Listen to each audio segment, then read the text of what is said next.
Hi everyone, it's Ashley18. I am doing a video request for a couple people that wanted to know how I raised my goldfish fry. Right now they're in a 10-gallon tank that's filled about halfway with water.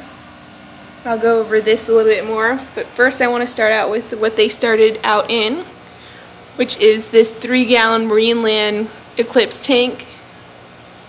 When they first hatch out of the egg, I put them in here, and the water level is about to here, and you want to do that like just an inch of water because the water pressure can really affect their swim bladder, and the less water pressure they have also helps them save energy. And then when they were 2 weeks old, I filled it here, and that was mainly just so that the sponge filter that I added to their tank could run properly. And I added the sponge filter because at 2 weeks you want to add some kind of prosy to their tank to help with flukes. I know a lot of people, they have major die-offs from not treating flukes early enough, and what you want to do with that is start it at 2 weeks.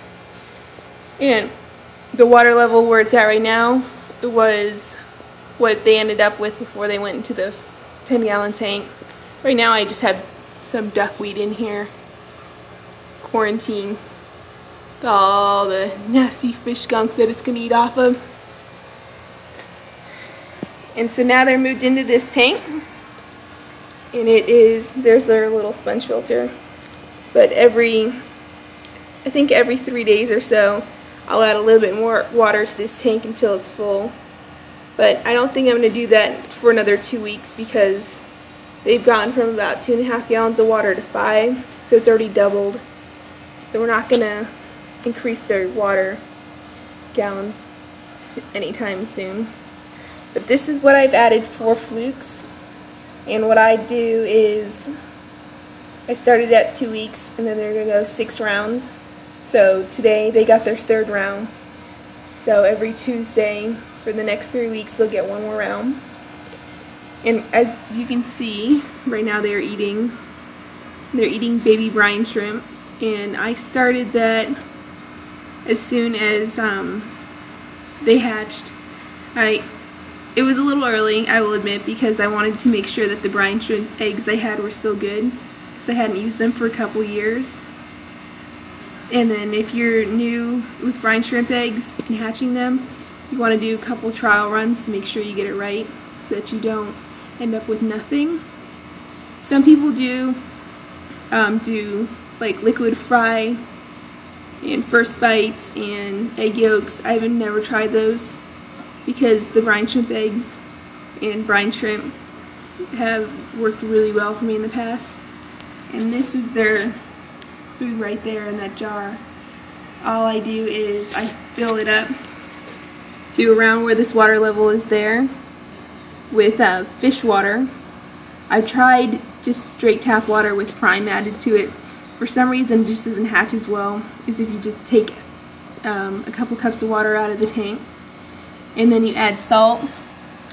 This is what I use. There's no specific measurements because I found out, if you do the same measurements all the time, you might still have something just not go right. And it doesn't always work. So I just do however much I want of the salt in there. Just make it nice and salty. The saltier the better, kind of. Because you don't put enough in, you're not going to get a good hatch. And then I just add maybe, I'd say it's about 1/8 of a teaspoon, maybe 1/4 of the brine shrimp eggs. And then just put the air stone in it. That's why all these are up here, because that's the air stone. And I usually have a really good hatch rate within 24 hours. Like this one I started yesterday, and I got all those in there to hatch within 24 hours. And that's probably due to the brine shrimp eggs brand that I have.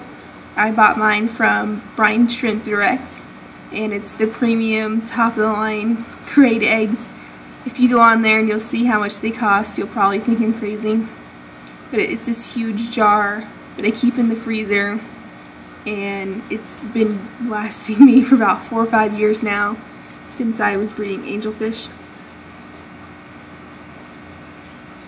So that's their food, and even though they're in the basement, I don't have a heater on here.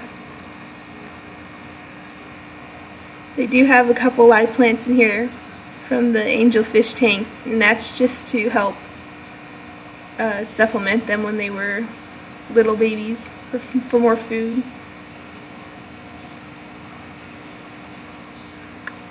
I don't really think there's much more to cover other than that. If you do have the larger batches of fry, you'll want bigger tanks, of course, and the more shallow the tanks, the better. So those big Rubbermaid things that you would roll under your bed, those would be perfect. And then you would do water changes more frequently as well. Get all the gunk off and all the uneaten food. Luckily these guys are pigs, so they don't really leave anything left. This will all be gone by tomorrow. But it will also last them till tomorrow, so I don't have to feed them until this time tomorrow night. And I've gotten really lucky with them. I am going to keep all 3 of them. They're just so cute. They still are so frightened by me. And then of course, if you have the larger batches of fry, you will want to change their water nightly. Luckily with them, there's only 3 of them in here. I don't have to do it every night, and they still have really good growth, even though I'm only doing it a couple times a week. So that's about all I can think of off the top of my head right now. If you guys have any questions, feel free to leave them on this video. I'm really bad about answering it, but I'll try my best. You can also email me through my email set up with this with YouTube, and then also join the forum if you have any questions, because there's a lot of people on the forum who will help you, and the website address is on my main page. I'm also there as well, of course. I will also be trying to raffle off some plants on there. If you want to try to win some plants, join the site. Okay? Have a good night, everyone.